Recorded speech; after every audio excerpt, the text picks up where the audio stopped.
Hello friends. HP परीक्षा channel में आप सभी का स्वागत है। हमारा विषय है हिंदी उपन्यास। प्रकृतिवादी उपन्यासों का जनक जोला को माना जाता है। हिंदी में प्रकृतिवादी उपन्यासों के जनक पांडे बेचन शर्मा उग्र हैं। हजारी प्रसाद द्विवेदी के उपन्यास बाण भट्ट की आत्मकथा में बाण भट्ट की जीवनी है।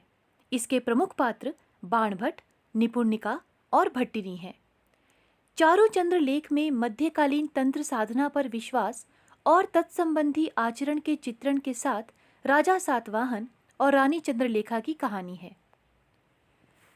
हजारी प्रसाद द्विवेदी ने शूद्रकृत संस्कृत नाटक मृच्छकटिकम की कुछ घटनाओं के आधार पर स्वतंत्र कल्पना द्वारा पुनर्वा उपन्यास की रचना की। अनाम दास का पोथा हजारी प्रसाद द्विवेदी का चौथा उपन्यास है। इसे रैक्व आख्यान भी कहा गया है। इलाचंद्र जोशी, जैनेन्द्र, अज्ञेय, डॉक्टर देवराज मनोविश्लेषणवादी उपन्यासकार हैं। इलाचंद्र जोशी का प्रथम उपन्यास घृणामयी है, जो अब लज्जा नाम से प्रकाशित है। इलाचंद्र जोशी कृत उपन्यास सन्यासी आत्मकथात्मक शैली में लिखा गया है। इसके नायक नंदकिशोर के अहम भाव का मनोविश्लेषण किया गया है। पर्दे की रानी उपन्यास में नायिका निरंजना खूनी पिता और वैश्या माँ की पुत्री है। इस जानकारी से उसमें हीन भावना उत्पन्न होती है और वह समाज के प्रति घृणा और प्रतिहिंसा का भाव रखने लगती है। ईराचंद्र जोशी के निर्वासित उपन्यास में महीप एक भावुक कवि है और वह नीलिमा से प्यार करता है, किंतु उसका व्यक्तित्व आकर्षक नहीं है। वह अन्य क्षेत्र में अपनी महत्व स्थापित करके नीलिमा को प्रभावित करना चाहता है। वह क्रांतिकारी बन जाता है, अंततः निराश प्रेमी की तरह रोगग्रस्त होकर मर जाता है। जहाज का पंछी उपन्यास का नायक एक शिक्षित युवक है। वह कोलकाता में काम की तलाश में भटकता है। कोलकाता नगर वह जहाज है जिसमें वह चारों ओर से भटककर लौट आता है। ऋतुचक्र उपन्यास में जोशी जी ने यह लक्षित किया है कि आधुनिकता के दबाव में पिछले सभी मूल्य, मान्यताएं और आदर्श तेजी से ढह रहे हैं, किंतु नए मूल्यों और आदर्शों का निर्माण नहीं हो पा रहा है। कवि की प्रेयसी में जोशी जी ने कालिदास कृत मालविका अग्निमित्रम नाटक में उल्लेखित कवि नाटककार सौमिलिक के जीवन का काल्पनिक चित्रण किया है। जैनेन्द्र ने सच्चिदानंद हीरानंद वात्स्यायन को अज्ञेय नाम दिया था। अज्ञेय कृत शेखर एक जीवनी फ्लैशबैक शैली में लिखा गया है। यह एक सशक्त और प्रौढ़ उपन्यास है। इस पर रोमारोला के जॉन क्रिस्तोफ का स्पष्ट प्रभाव है। नदी के द्वीप अज्ञेय का दूसरा महत्वपूर्ण उपन्यास है। इसमें पत्र शैली, प्रत्यावलोकन शैली, चेतना प्रवाह शैली तथा प्रतीकात्मक बिंब विधान शैली आदि सभी का प्रयोग एक साथ मिलता है। इसमें अज्ञेय का व्यक्तिवादी जीवन दर्शन व्यक्त हुआ है। भगवत शरण उपाध्याय ने नदी के द्वीप को कला की दृष्टि से सफल और विचार की दृष्टि से असफल उपन्यास कहा है। अपने अपने अजनबी उपन्यास में मृत्यु से साक्षात्कार को उपन्यास का विषय बनाकर मानव जीवन और उसकी नियति का मानविक विवेचन किया है। जैनेन्द्र कुमार को हिंदी में मनोविश्लेषणवाद उपन्यास का जनक माना जाता है।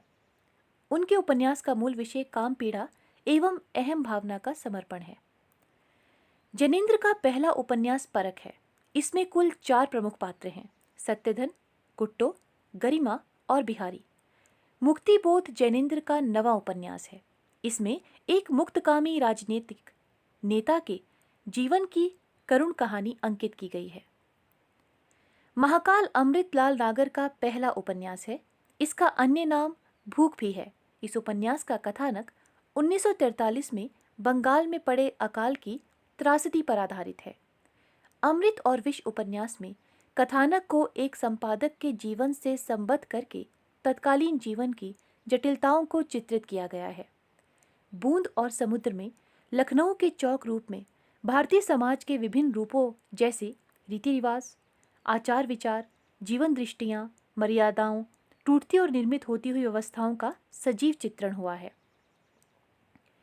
अमृतलाल नागर का मानस का हंस और खंजर नयन क्रमशः तुलसीदास और सूरदास को केंद्र में रखकर लिखा गया उपन्यास है। अमृतलाल नागर का सुहाग के नुपुर उपन्यास तमिल महाकाव्य शिल्पेधिकारम पर आधारित है। देवराजकृत पथ की खोज में आधुनिक मध्यवर्गीय समाज के शिक्षित सदस्यों के जीवन में आने वाली समस्याओं के मनोवैज्ञानिक विश्लेषण के माध्यम से नए पथ का अनुसंधान किया गया है। अजय की डायरी देवराज का सर्वाधिक प्रसिद्ध उपन्यास है। श्रीलाल शुक्ल का राग दरबारी रिपोर्ताज शैली में लिखा गया उपन्यास है। श्रीलाल शुक्ल का विश्रामपुर का संत को व्यास सम्मान 1999 प्राप्त हुआ था। नरेश मेहता के धूम्रकेतु एक श्रुति और नदी यशस्वी है में एक ही कथा का निर्वाह हुआ है। इसमें ग्रामीण संस्कृति का क्रमिक पतन और एक आदर्शहीन लक्ष्यहीन समाज के विकास का चित्रण मनोवैज्ञानिक आधार पर किया गया है। नरेश मेहता कृत यह पथबंधु था उपन्यास में एक ऐसे युवा अध्यापक की कथा है जो आत्मसम्मान की भावना रखता है और कुछ जीवन मूल्यों पर विश्वास करते हुए तत्कालीन समाज की विषमताओं के बीच संघर्ष में जीवन व्यतीत करता है। हिंदी में सर्वप्रथम आंचलिक शब्द का प्रयोग फणीश्वरनाथ रेणु ने 1954 में किया अपने उपन्यास मैला आंचल की भूमिका में। तभी से यह शब्द प्रचलित हो गया। मैला आंचल फणीश्वरनाथ रेणु की ख्याति का आधार है। इसमें बिहार राज्य के पूर्णिया जिले के मेरीगंज को कथा का केंद्र बनाया गया है। जुलूस फणीश्वर रेणु का चौथा उपन्यास है। इसमें पूर्वी पाकिस्तान से विस्थापित होकर बिहार के पूर्णिया जिले में आए हुए हिंदू शरणार्थियों की दारुण कथा कही गई है। रामदर्श मिश्र का पानी के प्राचीर और हिमांशु श्रीवास्तव का नदी फिर बह चली उत्तर प्रदेश के ग्रामीण जीवन का यथार्थ चित्रण प्रस्तुत करने वाला उपन्यास है। सर्वेश्वर कृत सोया हुआ जल सिनेरियो शिल्प में लिखा गया एक प्रतीकात्मक उपन्यास है। पागल कुत्तों का मसीहा सर्वेश्वर का दूसरा लघु उपन्यास है। उदय शंकर भट्ट का सागर लहरें और मनुष्य उपन्यास में मुंबई के निकटवर्ती गांव बरसोवा के मछुआरों के सामाजिक जीवन का सजीव चित्रण किया गया है। राही मासूम रजा के आधा गांव में गाजीपुर जिले के गंगोली गांव के शिया मुसलमानों के जीवन का यथार्थ और मर्मस्पर्शी चित्रण किया गया है। धरती धन नापना जगदीश चंद्र का सर्वश्रेष्ठ उपन्यास है। यह उपन्यास दलित वर्ग के जीवन का अत्यंत प्रामाणिक साक्षात्कार कराता है। शिव प्रसाद मिश्र रुद्र काशिकेय के बहती गंगा उपन्यास में काशी के जीवन और संस्कृति का संजीव संवेगात्मक चित्रण हुआ है। इनका दूसरा उपन्यास सचितात प्रयोगवादी शिल्प प्रधान है। शिव प्रसाद सिंह के शैलूष उपन्यास में कबीलाई जीवन व्यतीत करने वाले नटों के जीवन संघर्ष को चित्रित किया गया है। अलग अलग वैतरणी उपन्यास में आज़ादी के बाद पूर्वांचल के गांव की जिंदगी की नारकीयता का चित्रण हुआ है। गली आगे मुड़ती है में काशी हिंदू विश्वविद्यालय में युवा आक्रोश के यथार्थ अभिव्यक्ति हुई है। नीला चांद भारतीय इतिहास के मध्यकालीन की काशी का चित्रण हुआ है। मंजूषिमा उपन्यास में लेखक की पुत्री मंजू के जीवन की करुण कथा की अभिव्यक्ति है। सावधान नीचे आग है उपन्यास में संजीव ने बिहार की कोयला खानों में व्याप्त भ्रष्टाचार और कोयला मजदूरों के नारकीय जीवन का चित्रण किया है। नागार्जुन का उपन्यास बलचनामा मैला आचन से पूर्व प्रकाशित हुआ था, फिर भी इसे प्रथम आंचलिक उपन्यास नहीं माना गया है। बलचनामा उपन्यास में एक परिश्रमी एवं ईमानदार किसान को अन्याय एवं अत्याचार के विरुद्ध संघर्ष करता हुआ दिखाया गया है। रतिनाथ की चाची में नागार्जुन के निजी जीवन संदर्भ भी उपन्यास के अंग बन गए हैं। इसमें एक कुलीन किंतु निर्धन विधवा की करुण कहानी के माध्यम से मिथिलांचल के सामाजिक जीवन के अंतर्विरोधों को साकार किया गया है। आंचलिक उपन्यासकार देवेंद्र सत्यार्थी के 3 उपन्यास हैं, कठपुतली, दूधगाछ और कथा कहो उर्वशी। डॉक्टर गोपाल राय के अनुसार शैलेश मटियानी मुख्यतः दलित विमर्श के उपन्यासकार हैं, जिसमें नारी और दलित वर्ग की मुख्य भूमिका है। मटियानी जी आंचलिक उपन्यासकारों के रूप में प्रसिद्ध हैं। तमस भीष्म साहनी का सर्वाधिक चर्चित उपन्यास है। भीष्म साहनी ने मैया दास की माड़ी को केंद्र बनाकर 19वीं सदी के मध्य से 20वीं सदी के पूर्वार्ध तक 3 पीढ़ियों का सामाजिक सांस्कृतिक चेतना के क्रमिक विकास का प्रामाणिक इतिहास प्रस्तुत किया है। कृष्णा सोबती के जिंदगी नामा उपन्यास में पंजाब प्रदेश की संस्कृति, रीति रिवाज, लोक कथा और 18वीं-19वीं शताब्दी की प्रवृत्तियों का चित्रांकन हुआ है। समय सरगम के लिए व्यास सम्मान 2007 प्राप्त हुआ है। इस उपन्यास में ईशान और अरण्या दो बूढ़े पात्रों को केंद्र में रखकर लिखा गया है। नरेंद्र कोहली ने अभ्युदय में राम कथा को तथा महासभा में महाभारत की कथा को नए संदर्भ में प्रस्तुत किया है। अभिज्ञान उपन्यास कृष्णा और सुदामा की मैत्री को आधार बनाकर लिखा गया है।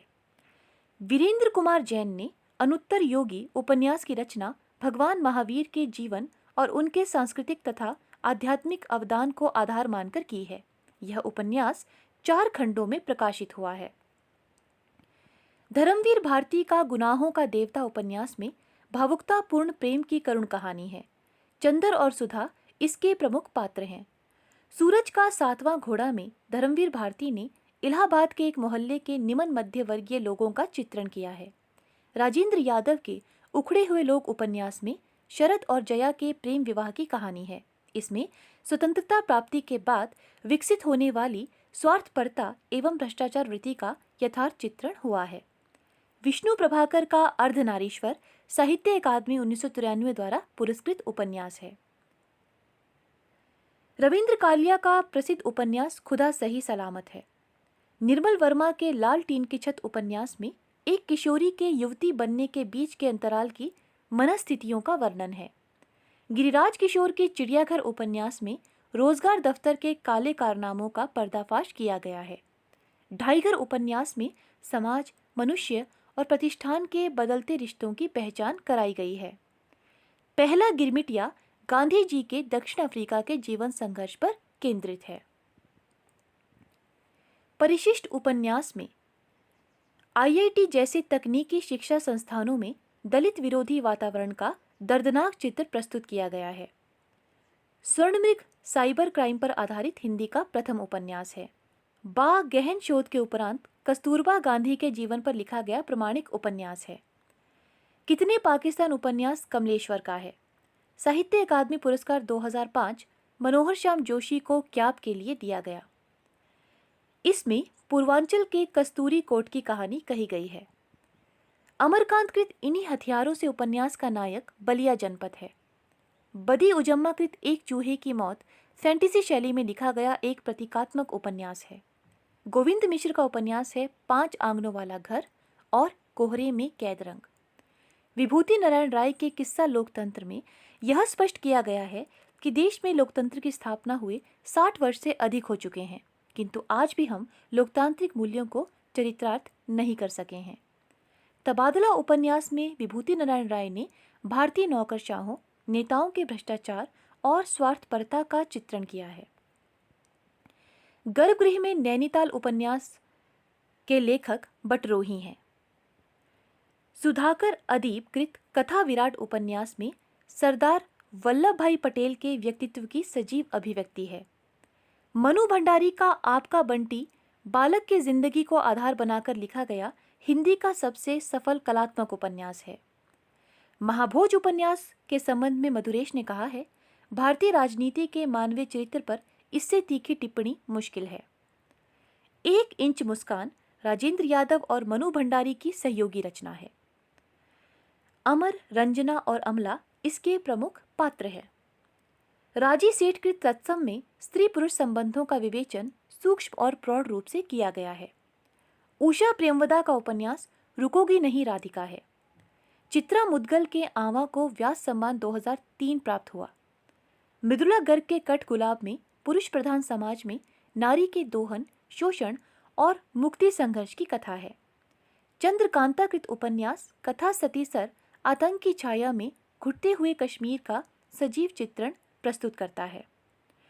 वीणा सिन्हा के पथ प्रज्ञा उपन्यास में राजा ययाति की पुत्री माधवी की दारुण कथा है। ममता कालिया ने एक पत्नी के नोट्स उपन्यास की रचना आईएएस अधिकारी संदीप और उसकी व्याख्याता पत्नी कविता के पारिवारिक जीवन को केंद्र में रखकर की है। आओ पेंपे घर चले में प्रभा खेतान ने अमेरिकी नारी जीवन की अंतर्व्यथा का उद्घाटन किया है। छिन्नमस्ता उपन्यास में ऐसी नारी का जीवन संघर्ष है जो पुरुष प्रधान समाज में पुरुषों के वर्चस्व के विरुद्ध अपनी अलग पहचान और पृष्ठभूमि बनाना चाहती है। पीली आंधी प्रभा खेतान का सर्वाधिक चर्चित उपन्यास है। नासिरा शर्मा ने 7 नदियां एक समुंदर में आज के ईरान की कथा कही है। इनका जिंदा मुहावरे उपन्यास देश के बंटवारे की भयंकर त्रासदी पर आधारित है। अक्षयवट उपन्यास की रचना इलाहाबाद को केंद्र में रखकर की गई है। फरिश्ते निकले मैत्री पुष्पा का उपन्यास है। इसमें उन्होंने बेला बहू का वृतांत रचा है। यह वृतांत जटिल किंतु कई परतों में बदलते ग्रामीण भारत का दस्तावेज बन गया है। नीरजा माधव के यमदीप उपन्यास में किन्नर समुदाय के अंतरंग जीवन की मार्मिक गाथा की सजीव अभिव्यक्ति है। एक सच्ची झूठी गाथा अलका सरावगी का बेहतरीन उपन्यास है। 21वीं सदी की यह गाथा एक स्त्री और एक पुरुष के बीच संवाद और एकालाप से बुनी गई है।